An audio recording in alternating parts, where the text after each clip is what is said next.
اللہ فرماتے ہیں ہم نے ان کو برائی سے بچا لیا کیونکہ ہمارے نیک بندے تھے. ارادہ کیا انہوں نے بچنے کا, اللہ نے بچا لیا. اس سے پتہ چلتا ہے کہ برائی کا خیال دل میں آنا یہ برا نہیں ہے, یہ آپ کے اختیار سے باہر ہے. بعض دفعہ لوگ کہتے ہیں یار اب جب کوئی ہم عورتیں گزرتی ہیں, نوجوان کہہ رہے تو میرا بڑا دیکھنے کا دل کر رہا ہوتا ہے. تو یہ دیکھنے کا دل کرنا تو آپ کے آدمی ہونے کی علامت. جن کا دل ہی نہیں کرتا ان کو ہماری شادیوں کے بیانات بالکل فضول لگتے ہیں, کہتے پتہ نہیں کس قسم کی باتیں کر رہے ہیں مولوی صاحب بیٹھ کے. یہ تو انہی لوگوں کے لیے جن کا دل کرتا ہے. تو یہ جوان ہونے کی علامت ہے, صحت مند ہونے کی علامت ہے. دل 100 بار کرے لیکن نظر وہاں اٹھے گی جہاں اللہ اجازت دے گا, یہ کامل آدمی ہونے کی علامت. دل ہی کرنا بند کر دے تو یہ میڈیکلی فالٹ ہونے کی علامت ہے. تو یوسف علیہ السلام کے دل میں بھی, اور پیغمبر تو زیادہ طاقتور ہوتے ہیں, بھرپور جذبات تھے, مگر قرآن کہہ رہا ہے انہوں نے فرمایا معاذ اللہ, اللہ کی پناہ. حدیث میں آتا ہے جس نوجوان کو خوبصورت حسین عورت زنا کی دعوت دے اور وہ یہ کہہ دے مجھے اللہ کا خوف ہے, اللہ قیامت کے دن کروڑوں اربوں انسانوں میں سے اس کو لائے گا اور اپنے عرش کے سائے میں پروٹوکول دے گا, اس کو جگہ دے گا. یہ بہت بڑی نیکی ہے کہ آپ کو کوئی عورت خود گناہ کی دعوت دے اور آپ اس گناہ سے بچ جائیں. آج کل تو فیشن بن گیا ہے زنا کرنا. تو قرآن کہتا ہے وَاسْتَبَقَ الْبَابَ, دونوں دروازے کی طرف بھاگے. یوسف علیہ السلام برائی سے بچنے کے لیے آگے بھاگ رہے ہیں, وہ پیچھے کی طرف, اور بالآخر اس نے جب یوسف علیہ السلام کا کرتا پکڑا ہے تو وہ پیچھے سے پھٹ گیا. اچانک دروازہ کھل گیا, جب دھاڑم دھاڑم ہوئی ہے تو وہ بادشاہ سلامت تشریف لے آئے. اب جیسے ہی دروازہ دھکا دے کے کھلا ہوگا یا لات مار کے توڑا ہوگا, اس نے جو بھی کیا ہوگا, تو دونوں سامنے کھڑے ہوئے ہیں. یوسف علیہ السلام بیچارے ابھی کچھ بولے ہی نہیں ہیں کہ زلیخا جس کا نام کہا جاتا ہے وہ کیا بولنے لگی. یہ نہیں کہہ رہی ہے یہ مجرم ہے, میں صاف ستھری ہوں, میں پاک دامن ہوں, تمہارے گھر میں جو غلام ہے اس نے مجھ پہ نظریں ڈالی ہیں, یہ نہیں کہہ رہی. ہوشیاری دیکھو, کہہ رہی ہے ما جزاء من اراد باہلک سوءا. بادشاہ سلامت ایکسکیوز می سر, ایک بات سنیے, آپ مجھے صرف یہ بتائیے کہ ایک آدمی کو آپ نے گھر میں رکھا, اس کو اچھا ٹھکانہ دیا, اور وہ آپ ہی کی بیوی پہ نظریں ڈالنے لگے, دروازے بند کر کے کنڈیاں لگا کے, اس کی سزا بتائیں کیا ہونی چاہیے. ڈیڑھ ہوشیاری دیکھ رہے ہیں, نہیں سمجھ میں آ رہا. میں اس لیے اتنا ڈیٹیل بیان کر رہا ہوں کہ یہ تمام ڈیڑھ ہوشیاریاں آج ہو رہی ہیں اور لوگ ان ڈیڑھ ہوشیاریوں سے متاثر ہوتے ہیں. میڈیا پہ چل ہی یہی رہا ہے ٹوٹلی. سمجھتے ہو, جو 2 نمبر آدمی ہوتا ہے نا وہ پینڈوانہ طریقے سے الزام نہیں لگاتا, وہ بڑے ٹیکنیکل طریقے سے لگاتا ہے کہ اس پہ تو بحث ہی نہیں کرنی ہے کہ صحیح کون ہے غلط کون ہے. غلط تو یہ ہے ہی, میں تو ہوں ہی نہیں, میں تو پاک دامن ہوں, سزا بتائیں کیا ہونی چاہیے. سمجھ میں آ رہی ہے بات. جو بیچارے پاک دامن تھے وہ چپ کھڑے ہوئے, بولنا تو ان کو پہلے چاہیے تھا, اور بول یہ پہلے رہی ہے. کیا کہہ رہی ہے, بادشاہ سلامت میرے ہسبینڈ میرے سر کے تاج, یہ بتائیے کہ جو بندہ آپ کے گھر میں رہ کر آپ کی بیوی پہ غلط نظریں ڈالے اس کی سزا بتائیں کیا ہونی, کتنے سال قید با مشقت ہونی چاہیے. اب جب الٹا اس نے ایسا الزام لگا دیا, یوسف علیہ السلام نے فرمایا ہی راودتنی عن نفسی, بھائی اس نے مجھے ورغلانے کی کوشش کی ہے, اس نے مجھے یہ سب پروگرام اس کا بنایا ہوا ہے. اب بادشاہ حیران مکھنچو کی طرح نا کھڑا ہوا دیکھ رہا ہے کہ یار یہ ہو گیا رہا ہے. تو قرآن کہہ رہا ہے ایک بچے نے جو بادشاہی کے خاندان میں تھا وہ بڑا ہوشیار تھا, تو اس نے کہا کہ بھائی دیکھ لو کہ اگر کرتا پیچھے سے پھٹا ہوا ہے تو یہ اس کی علامت ہے کہ یوسف سچے ہیں, وہ آگے بھاگ رہے تھے اور یہ پیچھے, اور اگر کرتا آگے سے پھٹا ہوا ہے تو اس کا مطلب یوسف غلط ہیں. جب دیکھا تو کرتا پیچھے سے چر گیا تھا, وہ پھٹ گیا تھا. بادشاہ نے کہا کہ یہ ڈیڑھ ہوشیاری کس کی ہے, میری بیوی کی. یہ ہو نہیں سکتا نا کہ وہ آگے بھاگ رہے ہوں یہ پیچھے ہو اور کرتا آگے سے پھٹ جائے, یہ پاسبل ہے تو ممکن ہی نہیں ہے. تبھی کہتے ہیں نا چور ہمیشہ اپنے جرم پہ کوئی نہ کوئی ثبوت چھوڑتا ہے. ہمارے محلے میں ایک آدمی نے چوری کی, لڑکے نے کسی جنرل اسٹور میں چھت سے ٹاپ کے آیا اور مال اٹھا کے لے گیا, اور بڑے آرام سے گھوم رہا ہے. اگلے دن نا ویسے شیمپو وہ لگا کے پورا پرفیوم پتہ ہی نہیں چل سکتا تھا. پولیس نے انکوائری کی, پکڑا گیا. پولیس نے بولا یہی ہے. اب حیران کہ یار یہ پولیس کو پتہ کیسے چل گیا. پتہ چلا کہ وہ بھاگتے ہوئے نا ایک بٹن اس کا اٹک گیا تھا وہاں. بٹن سے پولیس نے پہچانا ہے کہ وہی شرٹ پہ وہی بٹن لگا ہوا ہے, ایک بٹن کیا ہے غائب تھا اس کا. سمجھ رہے ہو, چور کو یہ نہیں پتا چلا کہ میرا بٹن کیا ہے, پولیس نے اس بٹن سے بندہ نکالا ہے. پولیس اگر کرنے پہ آ جائے نا تو بہت کچھ کر سکتی ہے, نہیں کرنے پہ آئے تو پھر دوسری شادی بھی نہیں کر سکتی وہ. اچھا, تو قرآن کہتا ہے اس کو ہم 2 دن میں ڈیوائڈ کر دیں گے, آج پوری ختم نہیں ہو سکتی. تو اللہ فرماتے ہیں کہ بادشاہ نے کہا کہ انہو من کیدکنا, جب دیکھا کرتا پیچھے سے پٹا ہوا ہے, بادشاہ نے اپنی بیوی سے کہا یہ تیری تدبیر ہے, تو بڑی چالاک عورت ہے. اب میاں بیوی کا پھٹا اسٹارٹ, اور کہنے لگا ان کیدکنا عظیم, یہ صرف تیری چالاکی نہیں ہے, تم عورتیں ہوتی ہی بڑی چالاک ہو. جب کسی بندے کو بدنام کرنے پر آ جاؤ تو تمہاری تدبیریں بہت خطرناک ہوتی ہیں. سیکھ لو, آپ کو میں سمجھا رہا ہوں. ان کیدکن عظیم, تم عورتوں کی تدبیریں ہوتی ہی ایسی ہیں. جب کسی کو رسوا کرنے پر ساری عورتیں ایسے نہیں ہوتی جو بیان سن رہی ہیں, ان کے علاوہ کے بارے میں اس نے کہا تھا. لیکن اب بادشاہ کو اپنی عزت کا بڑا خطرہ ہوتا ہے.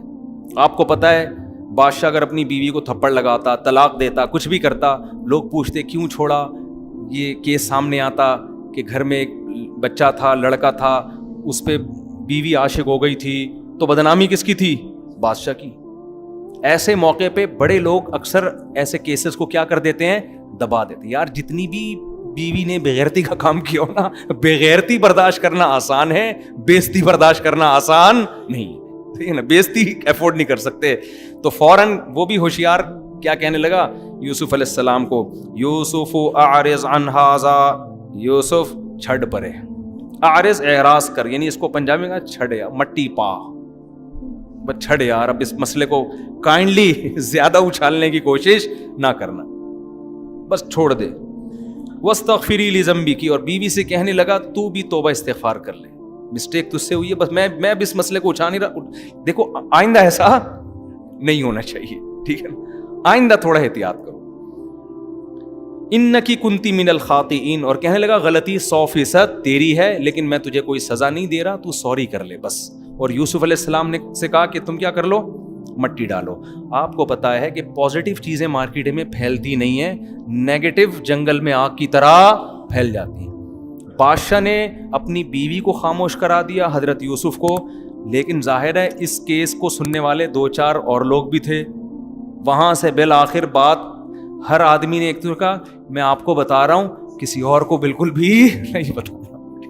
اس نے کہا میں صرف تمہیں بتا رہا ہوں, ہرگز کسی اور کو نہیں بتانا کہ بادشاہ کے گھر میں یہ کیس ہوا ہے.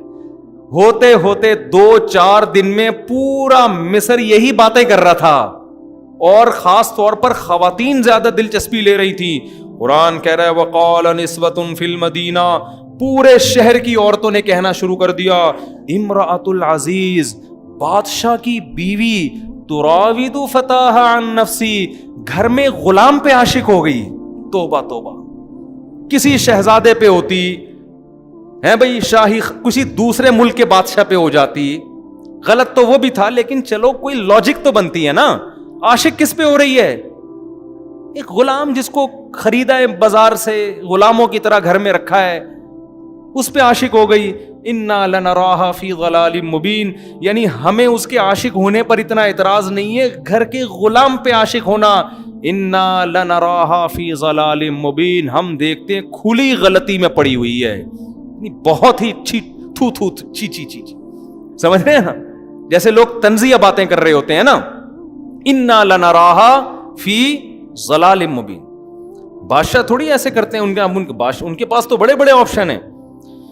اب بادشاہ کی بیوی نے کہا گل تو مارکیٹ میں پھیل ہی گئی ہے, جتنا بھی ہم نے مٹی پانے کی کوشش کی ہے, لیکن بات مارکیٹ میں پھیل گئی. اب میں اگر یہ اناؤنسمنٹ کرواؤں, اخبار میں اشتہار دوں, بھائی یہ خبر غلط ہے, میں عاشق نہیں ہوئی, کوئی ایسی بات نہیں ہے, اب کوئی سنے گا نہیں. اب حل یہی ہے کہ پہلا الزام عشق کا جو لگا ہے وہ تو اس کو تو میں جھٹلا نہیں سکتی. یہ جو دوسرا الزام ہے نا, مجھے بدنام کیا جا رہا ہے, غلام پہ عاشق ہو گئی, معاذ اللہ کمتر لڑکے پہ عاشق ہو گئی, تو اس الزام کو اب مجھ سے اپنے آپ سے دور کرنا ہے. اب میں ان مدینہ کی تمام عورتوں کو بلا کے یوسف کی زیارت کرواؤں گی, اور پھر ان کو پتا چلے گا کہ میری جگہ تم بھی ہوتی تو تم نے بھی کیا ہونا تھا, عاشق ہی ہونا تھا اس کا. تاکہ یہ بدنامی، دیکھو انسان نا سب سے زیادہ اپنی عزت کی حفاظت پہ حریص ہوتا ہے اگر وہ عزت دار ہے. اگر وہ عزت دار نہیں ہے تو پھر اس کو عزت کی بالکل بھی پرواہ نہیں ہوتی. تو جب اس نے یہ دیکھا بادشاہ کی بیوی نے، فلما سمعت بمکرہن، جب سن لیا کہ میرے خلاف ایسی الٹی الٹی باتیں ہو رہی ہیں، ارسلت الیہن، تو شہر کی جو بڑی بڑی عورتیں تھیں نا، اونچے اونچے گھرانوں کی، ان کی دعوت کی، ان کو سب کو بلایا. ان کو یہ نہیں بتایا کہ میں تمہیں یوسف دکھانا چاہتی ہوں. وہ آتی نہیں، کہتی ہیں بس چھوڑ پرے، ہوگا نا بڑا خوبصورت ہوگا، بس چھوڑ رہنے دے، وہ جو ہونا تھا ہو گیا، پتہ ہے. اس نے کہا نا ان کو بتاؤ نہیں کہ میں کرنا کیا چاہ رہی ہوں، ان کو کھانے پہ انوائٹ کرو. وَأَعْتَدَتْ لَهُنَّ مُتَّكَأً، سب کے لیے گاؤ تکیے لگا دیے. اب شہر کی بڑی بڑی جو اونچے اونچے خاندانوں کی عورتیں تھیں وہ گاؤ تکیوں پہ بیٹھی ہوئی ہیں. وَآتَتْ كُلَّ وَاحِدَةٍ مِّنْهُنَّ سِكِّينًا، اور ہر ایک کے ہاتھ میں چھری پکڑا دی. وقالت اخرج علیہن، چھری پکڑائی پھل کاٹنے کے لیے. اور جب وہ پھل کاٹنے لگیں اسی دوران، کتنی ہوشیار تھی دیکھو، اسی دوران یوسف سے کہا کہ یہاں سے نکل کے جاؤ سامنے. دیکھو یہ بھی ایک طریقہ ہے نا. اس کے علاوہ بھی تو کسی اور موقع پہ کہا جا سکتا تھا کہ چلی جاؤ، یعنی چلے جاؤ. اس کو پتا تھا زلیخا کو کہ جب پھل کاٹتے کاٹتے یہ یوسف کو دیکھیں گے یہ اتنے مبہوت ہوں گے، یہ عورتیں اتنی حیران ہو جائیں گی ان کے حسن کو دیکھ کر کہ یہ پھل میں اور انگلیوں میں فرق نہیں کر سکیں گی. تو یہ معجزہ تھا یا نہیں تھا؟ قرآن کہہ رہا ہے وقالت اخرج علیہن، ہاتھوں میں چھری پکڑا دی، پھل پکڑا دیے، کاٹنا شروع کرو. اور ادھر یوسف سے کہا کہ تم نکل کے یہاں سے جاؤ. فلما رأینہ، قرآن کہتا ہے جب ان عورتوں نے یوسف کو دیکھا، اکبرنہ، بہت عجیب سمجھا، وقطعنا ایدیہن، اور پھلوں کے بجائے اپنے ہاتھوں کو زخمی کر لیا، اور کہنے لگی قلنا حاشا للہ، اللہ کی قسم، ما ھذا بشرا، یہ انسان نہیں ہے، ہم نے کوئی انسان ایسا حسین نہیں دیکھا. ان ھذا الا ملک کریم، یہ کوئی آسمان سے فرشتہ ہے، اور فرشتہ بھی معمولی نہیں، وہ بڑا معزز فرشتہ ہے جو انسان بن کے زمین پہ نازل ہوا ہے. جب انگلیاں سے ان کے خون بہنا شروع ہوا اور مبہوت ہو گئی، انہوں نے کہا کہ خدا کی قسم یہ انسان نہیں فرشتہ ہے. فوراً کہنے لگی ذالک الذی لمتن، یہ ہے وہ جس کے بارے میں تم ملامت کر رہی تھی مجھے. ذالکن الذی لمتننی فی، تم ملامت کر رہی تھی نا، پہلے نہیں بتایا کہ میں اس کو بلا رہی ہوں جس کے بارے میں تم نے مجھے ملامت کی ہے. یہ سب باتیں پہلے نہیں بتائیں، کہا پہلے ان کو دکھاؤ پھر میں بتاؤں گی، اب بتاؤ. تو قرآن کہتا ہے جیسے ہی ہاتھ کاٹے اور کہا اللہ کی قسم یہ انسان نہیں ہے فرشتہ ہے، قالت، فوراً زلیخا نے کہا ذالکن الذی لمتننی فی، یہ ہے وہ جس کے بارے میں تم کہہ رہی تھی کہ غلام پر عاشق. اور وَلَقَدْ رَاوَدتُّهُ عَن نَفْسِهِ، ہاں اللہ کی قسم میں نے اس کو ورغلایا تھا، میں اس پہ عاشق ہوئی تھی اور میں نے اس کو برائی کی دعوت دی تھی، یعنی میں اقرار کرتی ہوں، اب بتاؤ میں مجرم تھی یا نہیں تھی. اور پھر جب دکھا دیا سب کو تو اب ببانگ دہل اعلان کرنے لگی، اب میری جو محبت ہے، عشق ہے، وہ ایکسپوز ہو چکا ہے، سب کو پتہ چل چکا ہے، عزت ہونی تھی نہیں ہونی تھی پتہ چل گیا. اور اب کیا کہنے لگی، لئن لم یفعل ما آمرہ، اس نے اگر میرے ساتھ میری خواہش پوری نہیں کی جو میں اس کو دعوت دے رہی ہوں، لیسجنن، اس کو جیل کی کوٹری میں ڈال دیا جائے گا، ولیکن من الصاغرین، اور یہ رسوا ہو جائے گا. پہلے زمانے کے جیل آج کے جیلوں کی طرح نہیں ہوتے تھے. کھلے عام اعلان کر دیا کہ اب میں سب کو اعلان کر کے بتا رہی ہوں، ہمیشہ کے لیے اس کو کہاں ڈلوا دوں گی، بادشاہ کی بیوی ہے کچھ بھی کر سکتی ہے، جیل میں ڈلوا دوں گی. یوسف علیہ السلام نے ایسے موقع پہ کیا کہا، دیکھو کوئی بھی ہوتا ایسے موقع پہ کہتا کہ اب میں کیا ہو گیا ہوں، بولو مجبور. آج بتاؤ اتنا مجبور کوئی ہوتا ہے جتنے یوسف علیہ السلام ہوئے تھے؟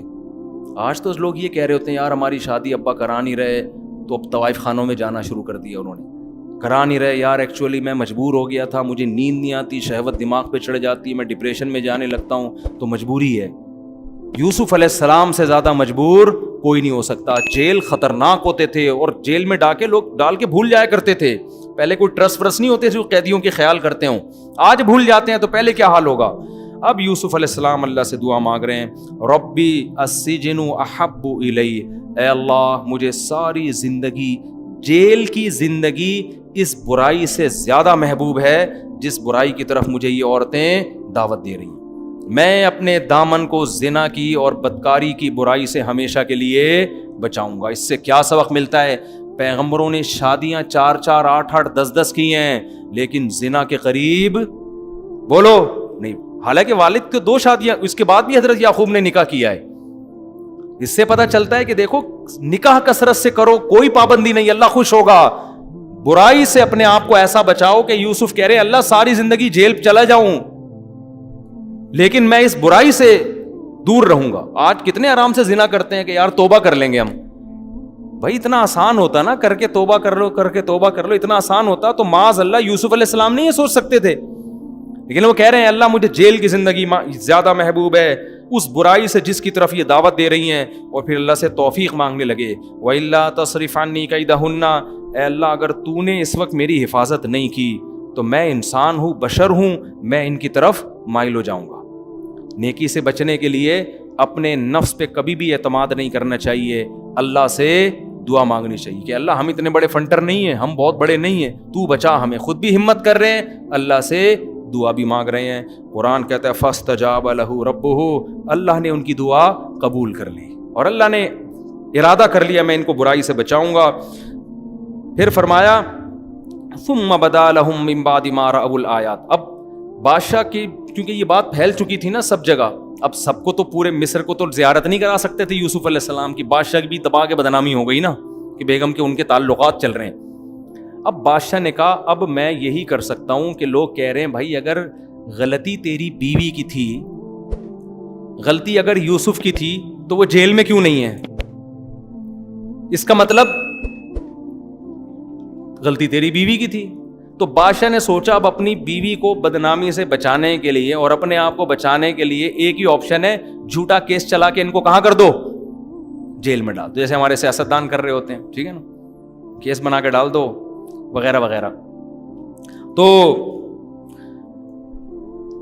بالآخر بادشاہ نے کیا کیا, اٹھا کے ان کو جیل میں ڈال دیا. اب جیل میں چلے گئے, کتنی بڑی آزمائش, کتنی بڑی آزمائش.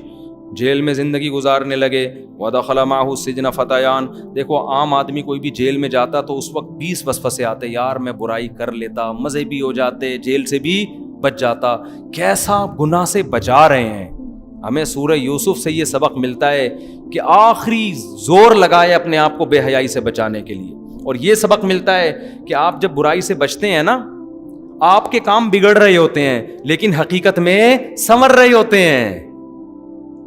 حقیقت میں اللہ کچھ اور آپ کو بنانا چاہتا ہے. تو وقتی آزمائشوں کی وجہ سے کبھی گناہ کے قریب مت جاؤ. وقتی آزمائشیں اصل نہیں ہوتی. قرآن کہتا ہے العاقبۃ للمتقین, انجام اچھے لوگوں کا ہوگا. انجام کس کا ہے؟ اچھوں کا انجام ہے.